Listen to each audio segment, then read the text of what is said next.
ሰላም ሰላም የብርታት ፎሬክስ ቤተሰቦች እንዴት ናችሁ? እንኳን ወደ ብርታት ፎሬክስ በደህና መጣችሁ። እንግዲህ ይሄኛው ፕሪሚየም ቢግነር ኮርስ ፓርት 3 ነው። በዚህ የኮርስ ክላሳችን ከዚህ በፊት አውትላይኑ ላይ ነው እንደለቀቅንላችሁ ዳይስ የሚለውን እሱን የምናይ ይሆናል ማለት ነው። እስቲ ወደ ቪዲዮ እንግባ።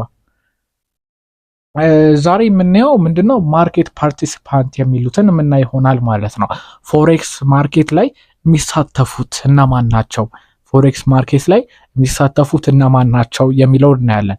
ፎሬክስ ኤክስቼንጅ ማርኬት ላይ የሚሳተፉ እነዚህ እዚህ ጋር የምታያቸው ይሳተፋሉ። ሴንትራል ባንክስ የምትሏቸው እነዚህ ሴንትራል ባንኮች አሉ። ኢንስቲቱሽናል ኢንቨስተሮች፣ እነዚህ ትላልቅ ተቋማት ያላቸው ኢንቨስተሮች አሉ። ካምፓኒስ፣ ትላልቅ ካምፓኒዎች የምንላቸው ላይክ እና አፕል፣ ሳምሰንግ የምንላቸው ፎሬክስ ላይ ይሳተፋሉ ማለት ነው። ኢንዲቪዥዋልስ የሚሉት ደግሞ እኛ ግለሰቦች እንሳተፋለን ፎሬክስ ማርኬት ላይ። ግን እኛ ኢንዲቪዥዋሎች የምንሳተፈው ምንድን ነው? ከነዚህ ከ100% ፎሬክስ ላይ ፓርቲሲፔት ከሚያደርጉት ኢንዲቪዥዋሎች ወይ ግለሰቦች 8% ብቻ ነው የሚሳተፉት ማለት ነው። 8% ብቻ ነው ምን ኢንዲቪዥዋሎች ወይም ደግሞ ሰዎች እዚህ ፎሬክስ ማርኬት ላይ እስካሁን ድረስ ፓርቲሲፔት የሚያደርጉት ወይም ደግሞ ኢምፓክት የሚያሳድሩት 8% ብቻ ነው። ሌላው የቀሪው 92% የምንላቸው ምንድን ነው? የእነዚህ ተጽዕኖ ነው ማርኬቱን የሚያንቀሳቀሰው ማለት ነው። እነዚህ የካምፓኒዎች ብሮከርስ የምንላቸው እነዚህ ደላላዎች ላይ እና ኤክስኒስ የምንላቸው ትሬድ የምታደርጉባቸው፣ ኮሜርሻል ባንክስ የምንላቸው ላይክ ባንክ ኦፍ አሜሪካ የምንላቸው ምናምን ሴንትራል ባንክስ የምንላቸው እነዚህ ምን ያደርጋሉ? ይሳተፋሉ ፎሬክስ ማርኬት ላይ። እነዚህ ትላልቅ አማውንት በሚገዙና በሚሸጡ ሰዓት ማርኬቱ ሙቭመንት ይኖረዋል። በእነሱ ምናምን የሚገዙት በምንድን ነው? በትላልቅ አማውንት ስለሆነ በሚሊየን በሺዎች የሚቆጠር በቢሊየንም ሊሆን ስለሚችል እነሱ የሚገዙት ማርኬቱ እነሱ በሚሉት ቦታ ስለሚሄድ ማለት ነው። ስለዚህ እስቲ ወደ ቀጣይ እንለፍ። አሁን እነዚህ አሉ በፎሬክስ ገበያ ውስጥ ወይም ደግሞ በፎሬክስ ትሬዲንግ ውስጥ የሚሳተፉት እነማን ናቸው የሚለውን እንዲህ። በፎሬክስ ገበያ ውስጥ ብዙ ተሳታፊ አሉ እና እያንዳንዳቸው በንግዱ ላይ ተጽዕኖ ሊኖራቸው ይችላል። ሁሉም ተጽዕኖ አላቸው፣ ግን ምንድነው የኢንዲቪዥዋሎች በጣም አነስተኛ ነው። እኛ ተጽዕኖ የምናሳድረው ማርኬቱ ላይ ማለት ነው። አንደኛ ሪቴል ትሬደርስ ወይም ደግሞ የችርቻሮ ነጋዴዎች። እኛ ምንድነው የእንግሊዝኛው እንውሰደውና ያን ያህል እንትን ስለማይሰጥ የአማርኛው ሪቴል ትሬደርስ የምንላቸው እነዚህ በኦንላይን መድረኮች ላይ ወይም ደግሞ በደላ ብሮከሮች ላይ በፎሬክስ ንግድ ውስጥ የሚሳተፉ ግለሰብ ነጋዴዎች ናቸው። ወይም ደግሞ ሪቴል ትሬደርስ የምንባለው እኛ ነን ማለት ነው። እኛ ትሬድ የምናደርግ ሰዎች ሪቴል ትሬደርስ እንባላለን ማለት ነው የምንሳተፈው። ኢንስቲቱሽናል ትሬደርስ የምንላቸው እነዚህ ተቋማዊ ነጋዴዎች የምናቸው እነዚህ ትላልቅ የፋይናንስ ተቋማት ናቸው። ላይክ እንደ ባንኮች፣ ሄድ ፈንዶች፣ የኢንቨስትመንት ድርጅቶች ደንበኞቻቸውን ወክለው ወይም ደግሞ በራሳቸው ሂሳብ የሚነግዱ ናቸው። ምን ኢንስቲቱሽናል ባንኮች ወይም ደግሞ ኢንስቲቱሽናል ትሬደርስ የሚባሉት እነዚህ ትላልቅ ባንኮች ምናምን። ሴንትራል ባንኮች ወይም ደግሞ ማዕከላዊ ባንኮች የምንላቸው ደግሞ ምንድን ነው? የውጭ ምንዛሬ ገበያ ላይ ጣልቃ በመግባት የሀገራቸውን ገንዘብ ለማረጋጋት ወይም የገንዘብ ፖሊሲን በመተግበር ማዕከላዊ ባንኮችን በፎሬክስ ትሬዲንግ ውስጥ ጉልህ ሚና ይጫወታሉ። ሴንትራል ባንኮች የምንላቸው እነዚህ የትላልቅ ሀገር የአሜሪካ የምንላቸው ባንክ ኦፍ አሜሪካ፣ ባንክ ኦፍ ዩሮፕ የምንላቸው እነዚህ ትላልቅ ባንኮች ምን ተጽዕኖ ያሳድራሉ? በተለይ እነዚህ ትላልቅ ባንኮች የምንላቸው ማለት ነው። በተረፈ ደግሞ ኮሜርሻል ባንኮች፣ እነዚህ ንግድ ባንኮች ስንል ግን ምንድን ነው የኛ ኢትዮጵያን ያካትትም ሌላ ሀገር ያሉት ግን ምን እንትን ይላሉ? ይሳተፋሉ።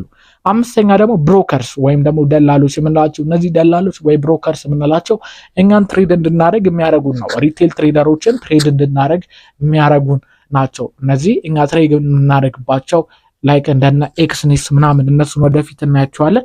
ላይክ እንደነሱ ብሮከርስ ይባላሉ ማለት ነው። ስድስተኛ ደግሞ ምንድነው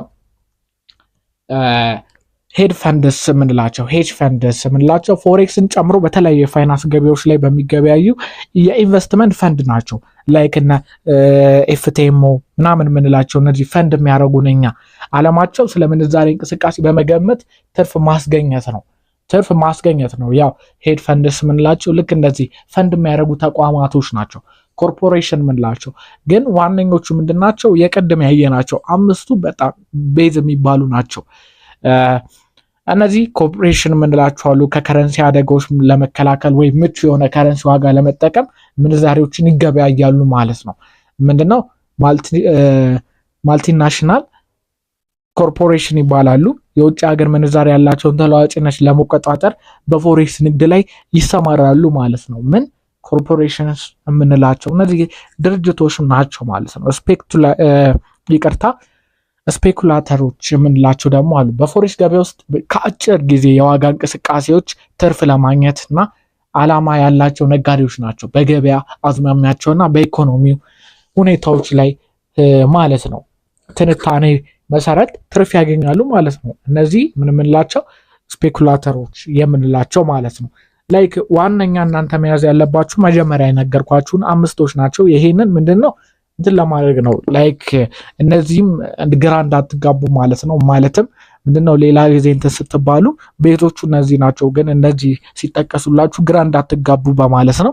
የፎሬክስ ገበያ ያልተማከለ ወይም ደግሞ ዲሰንትራላይዝድ መሆኑን ልብ ማለት ያስፈልጋል።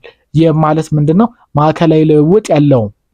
ምንድነው ዲሰንትራላይዝ ስንል ምንድነው ማንም ሊያዘው አይችልም ማለት ነው ማለት ነው። ይሄኛው ግን ምንድነው ስለዚህ ግብይት የሚከናወነው በኤሌክትሮኒክስ ኦቲሲ ነው። ተሳታፊዎች በኮምፒውተር እና በመገናኛ ዘዴዎች እየተገናኙ ነው። ማለትም አሁን እኔ ማርኬት ላይ በምልበት ጊዜ እኔ ኢምፓክት አሳድራለሁ። ያ ማርኬት ላይ በጣም ብዙ በመሆኑ ቁጥር ደግሞ ምንድነው ኢምፓክት እያሳደረ ይመጣል ማለት ነው። እስቲ ወደ ቀጣይ እንሂድ። ኦኬ ዌን ቱ ትሬድ ፎሬክስ ማርኬት። ፎሬክስ ማርኬትን መቼ ነው ትሬድ የምናደርገው? የውጭ ሀገር ምንዛሪ ግብይት ወይም ደግሞ ፎሬክስ ትሬዲንግ በቀን 24 ሰዓት ደግሞ በሳምንት 5 ቀናት ክፍት ነው። ነጋዴዎች በማንኛውም ጊዜ በገበያው ላይ እንዲሳተፉ ያስችላቸዋል። በማንኛውም ጊዜ ማለት ነው። ግን በዚህ 5 ቀን ውስጥ መሆን አለበት፣ ከሰኞ እስከ አርብ ማለት ነው። ፎሬክስ ለመገበያ በጣም ጥሩ ጊዜ እንደ ገበያ ፈሳሽነቱ ወይም ደግሞ ሊኩዊዲቲ ማለት አቅርቦት ይለያያል። ተለዋጭነት አለው። ቮላታይሊቲ ማለት ማርኬቱ ወደ ላይ ከፍና ዝቅ የሚልበት ማለት ነው። እና የግብይት ክፍለ ጊዜዎች ታይም ሴሽኖች የምንላቸው የተለያዩ ሁኔታዎች ይወሰናል። ታይም ሴሽኖች የምንላቸው ማለት ነው። እነዚህ ታይም ሴሽኖች አሉ ትሬድ የሚደረጉባቸው ቤስት ታይሞች የሚባሉ ማለት ነው። ከየከረንሲው ግን ይለያያሉ። ኒውዮርክ ታይም ሴሽን፣ ለንደን ሳይ ሴሽን ለንደን ታይም ሴሽን፣ ሲድኒ ታይም ሴሽን ኤንድ ቶኪዮ ታይም ሴሽን ይባላሉ ማለት ነው። ሲድኒ ሴሽንስ የምንላቸው ምንድናቸው? የሲድኒ ክፍለ ጊዜ ወይም ደግሞ ልንለው እንችላለን። የሲድኒ ክፍለ ጊዜ የሚከፈተው የመጀመሪያው ክፍለ ጊዜ ነው። ማለትም ደግሞ ምንድነው በሳምንቱ የመጀመሪያው ሲድኒ ነው ምንድነው ወይም ደግሞ በቀኑ የንግድ ልውውጥ ካልመር ወይም ደግሞ የተረጋጋ እንቅስቃሴ የሚሄድበት ነው። ምን ሲድኒ ሴሽን የምንለው ሲድኒ ታይም ሴሽን የምንላቸው ማርኬቱ በጣም ብዙ ቮላታይል አይደለም። ይሄ ደግሞ ለትሬደሮች ጥሩ አይደለም። ማርኬቱ ከፍ ዝቅ ማይል ከሆነ ምክንያቱም ምንድነው እኛ የምንፈልገው ማርኬቱ ሲንቀሳቀስ ማትረፍ ስለሆነ ማለት ነው። ከሰዓት በ10 ሰዓት ወይም ደግሞ ጂኤምቲ ይጀምራል እና 7 ኤኤም ማለት ያበቃል። 10 ሰዓት ይጀምርና ማታ 1 ሰዓት ያቆማል ወይም ደግሞ 7 ሰዓት የምንለው ያቆማል ማለት ነው። ጠዋት 7 ሰዓት ላይ ያቆማል ወይም በእኛ 1 ሰዓት የምንለው ማለት ነው። እንደ ኤጂዲ ዩኤስዲ የምንላቸው አውስትራሊያን ዶላር ከዩኤስዲ ጋር እና አውስትራሊያን ዶላር ከጂፒአይ ጋር ያሉ የአውስትራሊያን ዶላር በሚያካትቱ ምንዛሬዎች ጥንዶች በዚህ ክፍለ ጊዜ ብዙ ከሌሎቹ አንጻር ምንድናቸው ንቁ ናቸው ማለት ነው። ቶኪዮ ሴሽን የምንለው ደግሞ ይሄ የሚከፈተው ቀጣዩ ክፍለ ጊዜ ሲሆን በፈሳሽና ተለዋዋጭነት ወይም ደግሞ ሊኩዊዲቲ ኤንድ ቮላታሊቲ ይታወቃል። ማርኬቱ ጥሩ ነው፣ በቃ በዚህ እንቅስቃሴ ያደርጋል። ይሄ ደግሞ 12 ሰዓት በውጮቹ ይጀምርና በ9 ሰዓት ያበቃል ወይም ደግሞ 3 ሰዓት ማለት ነው ያበቃል ማለት ነው። እንደ ዩኤስዲ ጄፒዋይ ወይም ደግሞ ዶላር ከጃፓን የን ጋር ከዩሮ ከጃፓን የን ጋር ያሉ ምንዛሬዎች ጥንዶች በዚህ ክፍለ ጊዜ የጨመረ የንግድ እንቅስቃሴ የመመልከት አዝማሚያ አላቸው ወይም ደግሞ ማርኬቱ የተወሰነ አሪፍ ይሄዳል ማለት ነው። የለንደን ክፍለ ጊዜ የሚባለው ደግሞ በጣም አሪፍ የሚባለው ነው፣ ንቁ የሚባለው ነው በታይም ሴሽኖች ማለት ነው። በዚህ ታይም ሴሽን ምን ይባላሉ? በዚህ ታይም ሴሽን ውስጥ ምን ይባላል? አሪፍ የምንላቸው ዩሮ ዩኤስዲ፣ ጂፒፒ ዩኤስዲ፣ ዩኤስዲ ሲኤችኤፍ ያሉ ዋና የገንዘብ ጥንዶች በዚህ ክፍለ ጊዜ በጣም ተለዋዋጭ ናቸውና አሪፍ ነው የሚባለው ለኛ ማለት ነው። ስለዚህ ምንድነው ይሄኛው ክፍለ ጊዜ ተደርጎ ይቆጠራል። ምክንያቱም በአውሮፓ የንግድ ቀን መጀመሪያና በኤዥያ የንግድ ቀን ላይ ምንድነው ስለሚደራረቡ ነው። ኦቨርላፕ ያደርጋሉ። ኤዥያ ታይም ሴሽን እና ለንደን ታይም ሴሽን የምንላቸው ማለት ነው። ብዙውን ጊዜ በ8 ኤኤም እና እስከ 4 ፒኤም ድረስ ይሄዳል። ከጠዋቱ 2 ሰዓት በእኛ ሀገር እስከ ማታ 10 ሰዓት ድረስ ይሄዳል ማለት ነው። ስለዚህ የኒውዮርክ ክፍለ ጊዜ ምንድነው? ሌላ ደግሞ የኒውዮርክ ክፍለ ጊዜ የምንለው አለ። ኒውዮርክ ታይም ሴሽን የምንለው ደግሞ ምንድነው? ሃይሊ አክቲቭ ነው። ይሄም ደግሞ በጣም አክቲቭ ነው። በዚህ ጋር ደግሞ ምንድነው? ከዶላር ጋር የተያዙ ከረንሲዎች ጠቅላላ ምንድናቸው? ሃይሊ ቮላታይል ናቸውና ንቁ ናቸው። ንቁ ተብለው ይቆጠራሉ። ምን የኒውዮርክ ታይም ሴሽን ላይ። ይሄ ደግሞ ምንድነው? ከቀኑ 10 ሰዓት ይጀምራል እስከ 8 ሰዓት ኤኤም ድረስ ያበቃል ማለት ነው። ይሄ ምንድነው የምንለው? ኒውዮርክ ታይም ሴሽን። ዩኤስዲ ጄፒዋይ፣ ዩሮ ጄፒዋይ የምንላቸው እነዚህ ምንድናቸው? በዚህ ክፍለ ጊዜ የበለጡ ንቁ ናቸው ማለት ነው። በኒውዮርክ ክፍለ ጊዜ ጠቅላላ ከዶላር ጋር የተያዘ ምንድነው? አክቲቭ ነው ማለት ነው። ይሄኛው ደግሞ ምንድነው? እናንተ ማርኬቱ ምንድነው? ኢትስ ኢምፖርታንት ቱ ኖት ዛት ማርኬት አክቲቭ ኤንድ ቮላታይል ካን ቫሪ ዲፔንዲንግ ኦን ኢኮኖሚ ኒውስ ሪሊዝስ። ምንድነው? ይሄኛው ምንድነው? ማርኬቱ አክቲቪቲ ቮላታይሊቲ ደግሞ የሚጨምረው በምን ጊዜ ያለ? እነዚህ ዜናዎች የሚወጡ ጊዜ፣ ኢኮኖሚ ዜናዎች በሚወጡ ጊዜ ምንድነው? በጣም ማርኬቱ ምን ይሄላል? በጣም ይንቀሳቀሳል። ዲዩሪንግ ኦቨርላፕ ፔሪድ ወይም ደግሞ ማርኬት አንድ ታይም ሴሽን ከአንድ ታይም ሴሽን ጋር የሚገጣጠምበት ጊዜ አለ። በዛ ጊዜም ምንድነው ማርኬቱ በጣም ይንቀሳቀሳል። ይህም ብዙ የንግድ ዕድሎችን ሊፈጥር ይችላል። ለኛ ለትሬደሮች በጣም አሪፍ ነው ማርኬት ቮላታይል ሲሆን ማለት ነው። ከላይ የተጠቀሱት ፎሬክስ ክፍለ ጊዜዎች ወደ ኢትዮጵያ ጊዜ ሲቀየሩ ወይም ደግሞ ሲድኒ፣ ቶኪዮ፣ ለንደን እና ኒውዮርክ ቴሽን ብናላቸዋል ሲቀየሩ ምን ይመጣሉ? አሳይመንቷን ነው ይሄ የሚሆነው። አሳይመንቷን ምንድነው? ከላይ የተጠቀሱት የፎሬክስ ክፍለ ጊዜዎች ወደ ኢትዮጵያ ጊዜ ሲቀየሩ ነው ምንድነው? የሲድኒ ታይም ሴሽን፣ የቶኪዮ ታይም ሴሽን፣ የለንደን ታይም ሴሽን እና የኒውዮርክ ታይም ሴሽን የምንላቸው ወደኛ ሀገር ቀይሩ። አሁን ኦልሞስት ግማሹን ቀይር ይላችኋለሁ፣ ግን እያያችሁ በደንብ ቀይሩና ይሄ ምን ይባላል? አሳይመንቷን ነው የሚሆነው ማለት ነው። አሁን ደግሞ ስለምናያለን ኢንትሮዳክሽን ቱ ፎሬክስ ብሮከርስ። የውጭ ሀገር ምንዛሬ ብሮከሮች ወይም ደግሞ ደላሎች የምንላቸው እነዚህ ደላሎች እንደኛ ሀገር ደላሎች ሳይሆኑ ምንድነው ኦንላይን ላይ ነው ያሉት። ምንድነው ላይክ እንደ ካምፓኒ ናቸው። በነጋዴዎችና በዓለም አቀፍ ፎሬክስ ገበያ መካከል እንደ መካከለኛ ሆነው እንትን ይላሉ ማለት ነው። እነሱ የሚያገኙት ጥቅም ምንድነው? እኛ ብር ፕሮፊት በምናገኝበት ጊዜም ሉዝ በምናደርግበትም ሰዓት ምን ያደርጋሉ? ይጠቀማሉ። ፎሬክስ ማርኬት ወይም ብሮከሮች ማለት ነው። ፎሬክስ ላይ ያሉ ብሮከሮች ሉዝ በምናደርግበት ሰዓት ምንድነው እነሱ ከማርኬቱ ኮሚሽን ይሰጣቸዋል። እኛ ደግሞ ፕሮፊት በምናገኝበት ሰዓት ደግሞ ከኛ ኮሚሽን ይሰጣቸዋል ማለት ነው። ፎሬክስ ደላሎች ወይም ብሮከሮች ለትሬዲንግ ፕላትፎርም ያቀርባሉ። እነዚህም ለትሬዲንግ ፕላትፎርም የምንላቸው ላይክ እንደነ ሜታ ትሬደር 5 ትሬዲንግ ቪው የምንላቸው ምንድናቸው? እነዚህ ትሬዲንግ ፕላትፎርሞች ናቸው። እነዚህም ለማን ይሰጣሉ? ለሜታ ትሬደር 5 ምናምን ለምንላቸው ማለት ነው። ስለዚህ ይህን ነው ምንድነው የውጭ ምንዛሬ ደላሎች ወይም ደግሞ ለግለሰቦችና ለተቋማት የንግድ ገንዘቦች በማቅረብ ለውጭ ምንዛሬ ገበያ ወሳኝ ሚና ይጫወታሉ ይላል። አሁን ይሄኛው ምንድነው በጣም ቀላል ነው። አሁን ለምሳሌ ትሬዲንግ ፕላትፎርም የምንላቸው አሉ። ፎሬክስ ብሮከር ለነጋዴዎች ትሬዲንግ ፕላትፎርም ያቀርባሉ። ይሄ ነጋዴዎች የንግድ ልውውጥ እንዲያደርጉ ያደርጋቸዋል። ነጋዴዎቹ ማለት እኛ ነን ማለት ነው። ምንድነው የንግድ ልውውጥ እንዲያደርጉ ይረዳቸዋል። ማርኬቱን እንድናይ ምናምን ማለት ነው። ቻርት እንድናይ፣ የገበያ መረጃን እንዲተነትኑና መለያቸውን እንዲያስተዳድሩ የሚያስችል ሶፍትዌር መተግበሪያ ነው። እነዚህ ምን ያካትታሉ? እነ ምንድናቸው? ሜታ ትሬደር 5 ትሬዲንግ ቪው ከዚህ በፊት እንዳልኳችሁ ማለት ነው። ሁለተኛ ደግሞ ታይፕስ ኦፍ አካውንት አለ። የፎሬክስ ብሮከር ነጋዴዎች የተለያዩ ፍላጎቶችን ለማሟላት የተለያዩ ንግድ መለያዎችን ያቀርባሉ። እነዚህም ሂሳቦች ሚኒመም ዲፖዚት ሪኳየርመንት አላቸው። አሁን ለምሳሌ ኤክስቼንጅ ላይ በምትሄዱ ጊዜ ምንድነው አሁን ኤክስቼንጅ እንዴት እንደሚከፈት ራሱ እናሳያችኋለን። ግን አሁን ሚኒመም ዲፖዚት ሪኳየርመንት ስምንላቸው ምን ናቸው?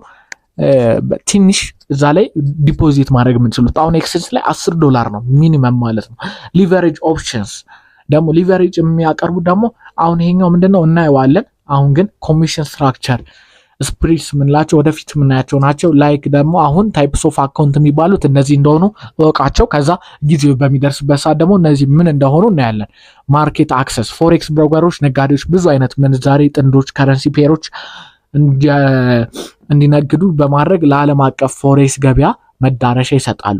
ላይክ እና ዩሮዩኤስዲ ጂፒፒ ዩኤስዲ ያሉ ዋና ዋና የገንዘብ ጥንዶችን እንዲሁም አነስተኛና እንግዳ የሆኑ ምንዛሬዎች ጥንድ በተለምዶ ያቀርባሉ ማለት ነው። አድቫንቴጅ ኦፍ ብሮከርስ የምንላቸው ናቸው እስካሁን የጠቀስኩላችሁ። ስለዚህ እነዚህን ጻፏቸው። ያው በኖት ደፍተር አዘጋጅታችሁ እነዚህን ብትወስዱ አሪፍ ነው፣ ላይክ እንደ ኖት ማለት ነው። ሌላ የብሮከሮች ደግሞ ምንድነው ሊቨሬጅ ሰርቪስ የምንላቸው አሉ። የሚሰጡት የብድር አገልግሎት የምንላቸው አሉ። የብድር አገልግሎት የሚሰጡት ሊቨሬጅ የምንለው ደግሞ ምንድነው አሁን ማርኬቱ $1 እስከ $1000 $2000 የሚያበድሩን ጊዜ አለ። ምንድነው ያንን ከስንት $1 $2000 ያበድሩናል ምናምን እንደመያዣ አድርገው ማለት ነው። ግን ምንድነው ያኛው ብዙ ትሬድ እንድገቡ ነው እንጂ ቀጥታ ብሩን ሳይሰጧችሁ ያንን ያክል ብር አሁን ለምሳሌ $100 ኖራችሁ $50 $1 $50 ቢያበድሯችሁ $100 ካላችሁ ስንት ይሆናል? $5000 $5000ን አይሰጣችሁም፣ ግን $5000 ካፒታል ያለው ኦርደር መግባት ትችላላችሁ። ስድስተኛ ከስተመር ሰፖርት ማለት የሆነ ችግር በሚያጋጥማችሁ ሰዓት ከስተመር ሰፖርት ይኖራቸዋል። የስልክ ድጋፍን ያካትታል። ሌሎችን በኢሜል ምናምን ለእናንተን ያናግሯቸዋል። አሁን ለምሳሌ ኤክስቼንጅ ከዚህ በፊት ምንድነው አሁንም ስከፍቱ አንዳንድ ጊዜ ምን ያደርጋል? ቨሪፋይ ካስደረጋችሁ በኋላ ይደውሉላችኋል፣ ስለ ብሮከሩ ይገልጽላችኋል ምናምን። ኤክስቼንጆች ማለት ነው ቤስት ብሮከር የሚባሉ ናቸው ለኛ ላይክ ለኢትዮጵያውያን ማለት ነው። ሬጉሌሽን በታዋቂ የፋይናንስ ባለስልጣን የሚተዳደረው ፎሬክስ ብሮከር መምረጥ ወሳኝ ነው። ሬጉሌተር ብሮከር ፍትሐዊና ግልጻዊ ባለው መልኩ እንዲሰሩ ያግዛል። ይህም ለነጋዴዎች የጥበቃ ደረጃ ይሰጣል። ምንድነው ፕሮቴክሽን ፎር ትሬደርስ ማለት ነው። እኛ ብራችንን ሴኪዩር እንዲሆን ምናምን ማለት ነው። ፎሬክስ ብሮከርስ በምንመርጥበት ጊዜ ከላይ የተወያየንባቸው ምክንያቶች ከግምት ውስጥ ማስገባት አለብን፣ ውሳኔ ከማድረጋችን በፊት ማለት ነው።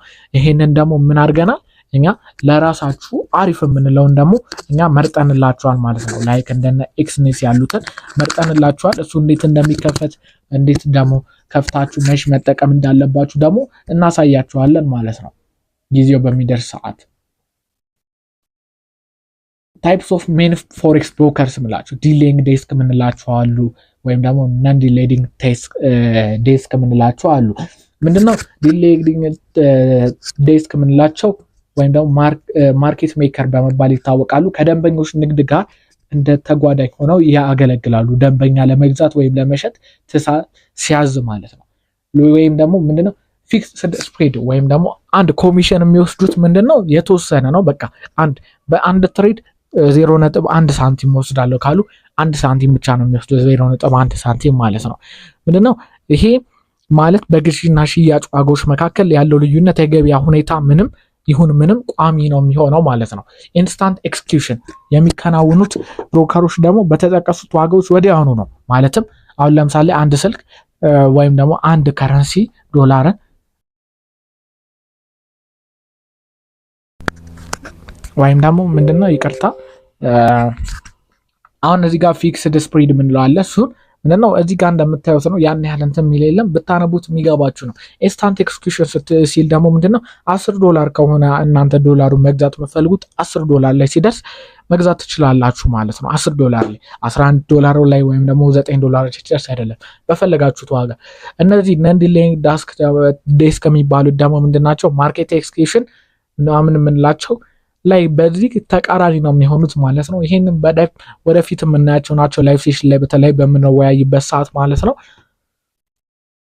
ስለዚህ በዲሌይንግ ዴስክ እና በነን ዲሌይንግ ዴስክ ብሮከሮች መካከል ያለው ምርጫ ግለሰብ የንግድ ምርጫውን ላይ የሚመረኮዝ ነው። ትሬዲንግ ስታይል፣ ዲዛይን፣ ስፒድ፣ አፈጻጸም ፍጥነት፣ ኤክስኪዩሽን ስፒድ ላይ እና ብሮከሩ ላይ መተማመን ትረስት ኦን ብሮከርስ ብሮከሩ ላይ ብራችሁ ስለሚቀመጥ እሱን ማመን አለባችሁ፣ ግዴታ ነው ማለት ነው። እና እንደዛ ነው። ቶፕ ፎር ቤስት ብሮከርስ የምንላቸው አሉ ማለት ነው። እዚህ ላይ እንደምታዩት ቶፕ 4 ብሮከርስ የምንላቸው እኛ ያዘጋጀንላቸው ኤፍቢኤስ የሚባላል ፋውንድ በ2009 ነው እንትን ያለው። ስፕሪዱ ምንድነው? በአንድ ትሬድ ከ0.1 ሳንቲም እስከ 1 ድረስ ነው። ኖ ኮሚሽን ነው። ኮሚሽን የለው። ኮሚሽን ወይን ዊዝድራው ኤንድ ዲፖዚት ግን ምንድነው? ይሄንን ኦርደሩ ተጠራቅሞ ስፕሪድ ላይ ያልነው ዲፖዚት በምታረጉ ወይም ደግሞ ዊዝድራው በምታደርጉ ሰዓት ይወስዳል ማለት ነው። ይሄንን አጠራቅሙ። ሚኒመም ዲፖዚቱ $1 ነው። የሚገርመው ነገር ሚኒመም ዲፖዚቱ ማለት ነው። ሊቨሬጅ 1 to 3000 ነው። ማለትም ደግሞ $1 እስከ $3000 ያበድራል ማለት ነው። ሪኳየርመንት ፎቶ አይዲ፣ ፎቶ እና አይዲ እነዚህ አይሲ ማርኬት ኤፌክስ ወይም ደግሞ እነዚህ ማየት ትችላላችሁ። ግን ለኛ ቤስት የሚባለው ምንድነው? ኤክስኔስ ነው። ለኢትዮጵያኖች በተለያዩ እንትን ለማድረግ ማለት ነውና ይሄኛው ኤክስኔስ ቤስት ነው። ሚኒመም ዲፖዚቱ አይሲ ማርኬት ደግሞ ምንድነው? $200 ነው። በጣም ከባድ ያደርገዋል። የዚህ $1 ነው። አይ ቲንክ አሁን ተሻሽ $10 ሄዷል። አሁን $1 ነው ይላል፣ ግን $10 ነው የሆነው ማለት ነው። ይሄ ነው። ስለዚህ ጋይሶች እንግዲህ የዛሬ ቪዲዮአችን ይሄንን ይመስል ነበር። እስካሁን ስለተከታተላችሁን በጣም እናመሰግናለን። የተሻለ እውቀት እንዳገኛችሁ ተስፋ እናደርጋለን። ስለዚህ መልካም ጊዜ ይሁንላችሁ ማለት ነው። መልካም ቆይታ። በሌላ ቪዲዮ ደግሞ እንገናኛለን። ቻው። ጥያቄ ካላችሁ በብርታ ስቱደንት ሰፖርት ትችላላችሁ። መልካም ጊዜ ይሁንላችሁ።